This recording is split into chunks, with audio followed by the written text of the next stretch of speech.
I give the floor first to Ms. Patten. Go ahead, please.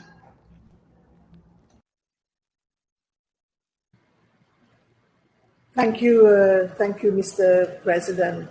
Maybe to continue on the metaphor of His Excellency, the Federal Minister of Foreign Affairs of Germany, I fully agree that the only cure for these overlapping ills is an injection of greater political resolve and financial resources. Special Envoy Angelina Jolie reminded us of the painful plight of the Yazidi community and the chronic underspending of global humanitarian assistance on gender-based violence prevention and response. And indeed, although it is estimated that 1 in 5 internally displaced or refugee women has experienced sexual violence, less than 1% of global humanitarian aid is allocated to this issue. Mr. President, we have the normative frameworks, we have the institutional mechanisms, including my office, a team of experts on the rule of law and sexual violence, as well as UN Action Coordination Network. What we need now is to enhance operational impact and to turn these groundbreaking resolutions into lasting solutions on the ground. Mr. President, when this Council speaks, its words carry a particular weight in the world. In the case of Central African Republic, for example, this Council can send an unequivocal message to all parties to the peace accord that peace does not mean de facto amnesty.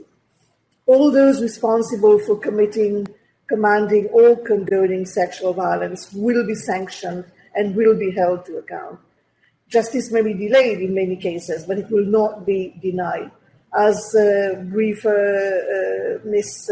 Putu reminded us today, justice and accountability are foundational for reconciliation and durable peace. Likewise, on Myanmar, following the cogent briefing of Mrs.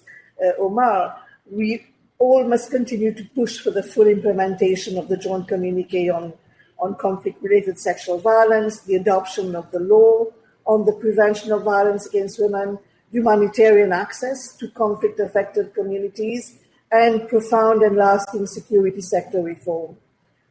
Mr. President, in this 20th anniversary year, it's time to recognize that if we are to break the vicious cycle of war and sexual violence once and for all, we must dig deeper to tackle the root causes of structural gender inequality and militarization. We must convert political economies of war into political economies of peace building and cultures of impunity into cultures of deterrence.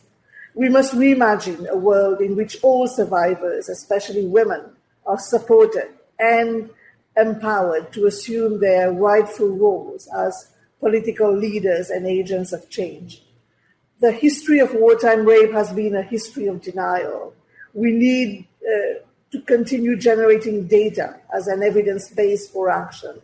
We need to ensure that women's rights defenders and civil society organizations on the front lines never have to risk their lives to do their work. Mr. President, in conclusion, I would really like to add that I'm truly encouraged and honored to see consensus and support of the Security Council to this mandate, and more importantly, to all the victims and survivors which are at the heart of this agenda. The support of the Council around this issue reflects the continued evidence of the solid interlinkages between conflict-related sexual violence and the maintenance of international peace and security. Thank you. Thank you, Pramila, for your additional statement.